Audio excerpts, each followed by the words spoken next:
Should we cut Transit City so they can't get down from North York and Rexdale and Malvern? Is that your suggestion?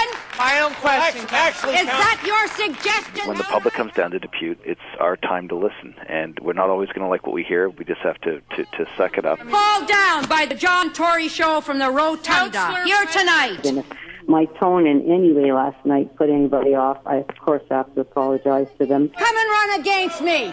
Come on down, baby. You know, politics is a very hurly-burly thing. Everybody knows that. Well, on a good Tuesday afternoon, I don't know what to say. It's a lot safer here in the studio than it was down at the City Hall, but I wasn't trying to cause any trouble. I simply, as you know, issued an invitation over the airwaves to a meeting that was put on by the City Council designed to encourage the input of our citizens on the $9 billion budget, the 4% tax increase, the multitude of user fees, the spending increases several times the rate of inflation, and said, look, I don't think this is sustainable. I think a lot of you can't cope with it in your lives and in trying to run your family's affairs, and that if you feel that way, you better go to these meetings, because if you don't, then the politicians are left to conclude, not unfairly I would argue, that either you don't care, in which case they should just go ahead with the spending and the taxing and all the rest, or that you approve of what they're doing. And so lo and behold, through the magic of radio and News Talk 1010, a number of people did come down and accept that invitation. The most famous of whom, Mr. John Smith, was the one that was being abused. And I'm going to use that word because that's what it was. It was abusive that Mr. Smith got up and said his piece. By the way, I've never met Mr. Smith in my life before last night. I didn't even meet him last night. I saw him get up and say his piece, which I thought was very rational. I'll come back to that. And you heard the response that he got. You heard the response that he got. And I want to start today by talking about this only because I was there. When I say I was in the middle of it, I wasn't speaking at City Council. I'd spoken and said my piece on the radio and encouraged others to come. And I said the reason that I was going to be at the City Hall was so that I could show my moral support for people who had the courage. And it turns out they needed a lot of courage to show up at that place and be treated in that fashion by people who actually, I thought, worked for them.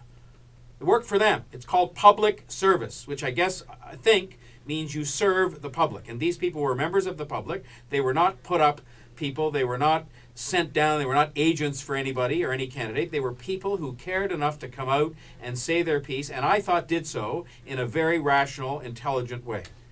So let me just answer a few of the questions of the day because I think they're important to have answered. Were any of the people who showed up last night as taxpayers there because I asked them personally to be there? In other words, other than through the invitation I extended generally to all of you as listeners to come down if you cared about this, the answer to that question is no. Anybody who showed up last night, they were people who had heard the radio broadcast encouraging them to come, heard me say we would be at the City Hall, News Talk 1010, to show our moral support and to broadcast from the site of a very important meeting about the $9 billion budget. A couple of the people I knew who were there to speak, one of whom, quite frankly, stalks me on the internet, and he was there in person. Another of whom was somebody I had met before. But most of them, including Mr. Smith, the famous Mr. Smith, were not people I'd ever met or seen in my life. Did I speak or shout from the Citizens Gallery where I was sitting in the front row to show that moral support for the citizens who did come to voice their opinions? No. Did I applaud a couple of times? Yes.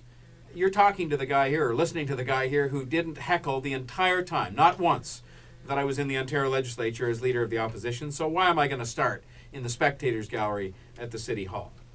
Did I comment to Councillor Adam Vaughan long before Paula Fletcher's outburst on how rude she and Councillor Gord Perks were being to the taxpayers who showed up to speak? Yes, I did. By the way, was Adam Vaughan totally respectful of all taxpayers, and same with Joe Mihevik. Who else now? I should make sure that I give credit where it's due. Joe Mihevik, Shelley Carroll, Kyle Ray, they were respectful. Paul Ainsley, these people were respectful of the taxpayers last night. Gord Perks and Paula Fletcher, from the beginning of the meeting, when they took on and were, in my view, rude and dismissive and abusive to the president of the Board of Trade, but more importantly, you know what? She's an experienced person who represents business, and it's not an excuse for them being rude to her, but she can handle herself. But average citizens who came down to the City Hall, their place, to speak to their councillors about their money and how it's spent, Were they treated abusively and rudely by Councillor Perks and Councillor Fletcher? Yes, they were. Is there ever any excuse for that? No, there isn't. 416-872-1010. I want you to, call and interact with me on this, because I had the platform before the meeting. I was there last night and watching it. I wasn't a participant in it, but I was watching, and I saw what I saw. You've heard what you've heard. You can see the video. It's going to be carried on television.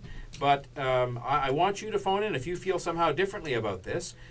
Their attitude, I am telling you last night, if you wanted me to use words to describe the attitude of those two people in particular, it was rude, it was contemptuous, it was insulting.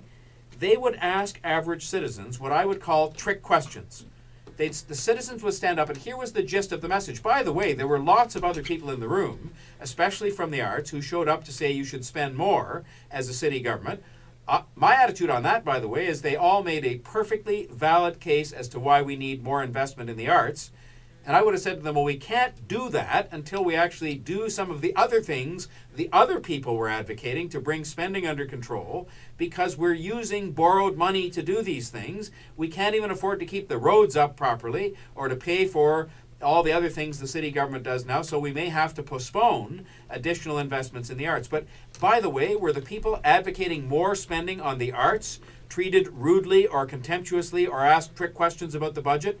No, they weren't. They weren't. And by the way, that's the right way to handle it. It's the other people who had the audacity to come in and say, guess what? We can't pay our current bills to feed and clothe our children and to pay our hydro bills and our gas bills and all these other things. And so when you keep sending these envelopes to us from the City Hall saying, pay the new motor vehicle fee, pay a 4% tax increase, pay a 9% increase in your water bills, pay this and pay that, and pay money to take your kids to the park and $50 to register for recreational programs, we can't deal with this anymore. And we expect you to make some of the tough decisions here, because that's what you're here to do, and we're here to say, please get on with it. And what they were confronted with is people who said to them, well, what cuts would you make? And they would say, look, we don't know the budget. They had these huge binders on the desk, I assure you, ladies and gentlemen, both of them bigger than the old Toronto telephone book. They don't seem to make a telephone book anymore, do they? I don't know, I'm out of date. But two huge binders, probably 700 or 800 pages of material they had, and they expected a taxpayer who's never seen that binder in his or her life to have all the answers. Well, I'm sorry. That's what those people are sent there to do. And if they don't like it, or they can't do it, or they've given up on it, they should resign or retire at this election coming up and make room for someone else who will try. Because the notion that somehow we've given up, we've cut everything we can, you people don't have any ideas, so we're just going to forget about it, is not acceptable. It's not acceptable. The city, you can't have it both ways. You can't suck and blow and have the mayor and the others say the city's in a financial crisis, and then say, when the taxpayers show up, to say, well, look, we're expecting you to address it. Well, that's your job, Mr. or Miss Taxpayer.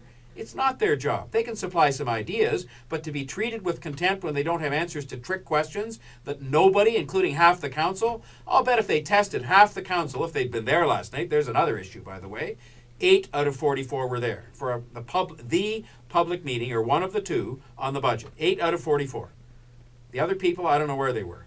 But I'll bet you half the council couldn't answer some of these trick questions that were being asked.